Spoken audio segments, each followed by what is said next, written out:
Hallo, mijn naam is Marjolein de Lange. Ik ben onafhankelijk fietsexpert en actief bij Fietsersbond Amsterdam.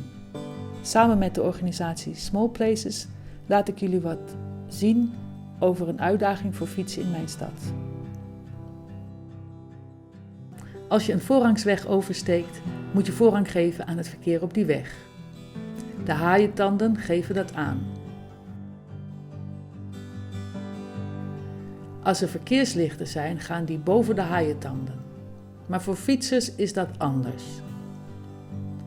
De fietspaden zijn namelijk meestal niet met lichten geregeld. Dat scheelt tijd in de regeling en over het algemeen kunnen fietsers het onderling beter regelen dan verkeerslichten dat zouden doen.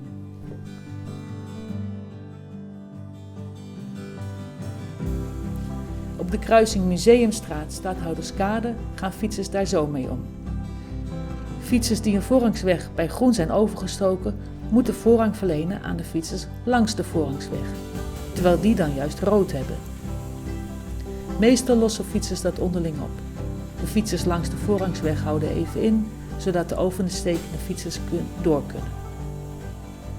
Maar als een hele drukke fietsroute een voorrangsweg kruist, wordt het onderling regelen ingewikkeld. Er is geen ruimte om te wachten en stoppen in een grote groep is ook lastig.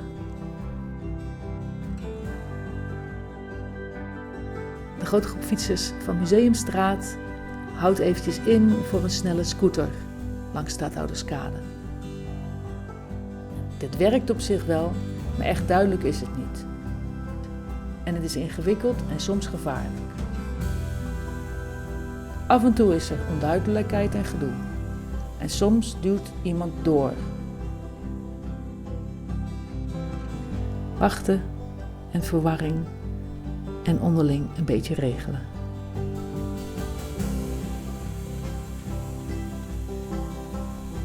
De fietser langs Stadhouderskade geeft voorrang aan de grote stroom van Museumstraat.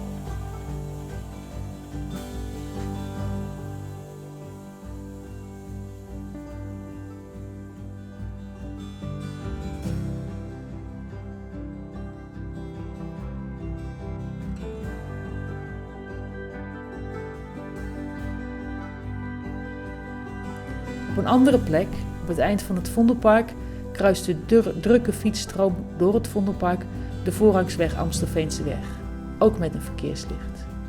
Maar hier staan de haaientanden bij de fietspaden andersom. De haaientanden staan zo dat de grote stroom fietsers van het Vondelpark voorrang heeft op de fietsers langs de Amstelveenseweg. Dat lijkt voor fietsers duidelijker en makkelijker.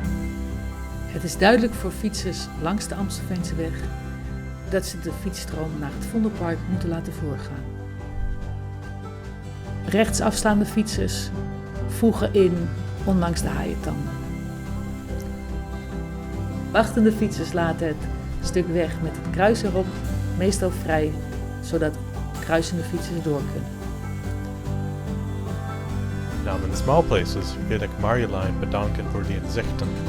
Wanneer er veel fietsers zijn, is onderhandelen erg belangrijk. Kleine details en ontwerpjes kunnen een groot verschil maken. Amsterdam blijft innoveren met de hulp van de Fietsersbond en zij de heel veel geven om fietsen zoals Marjolein.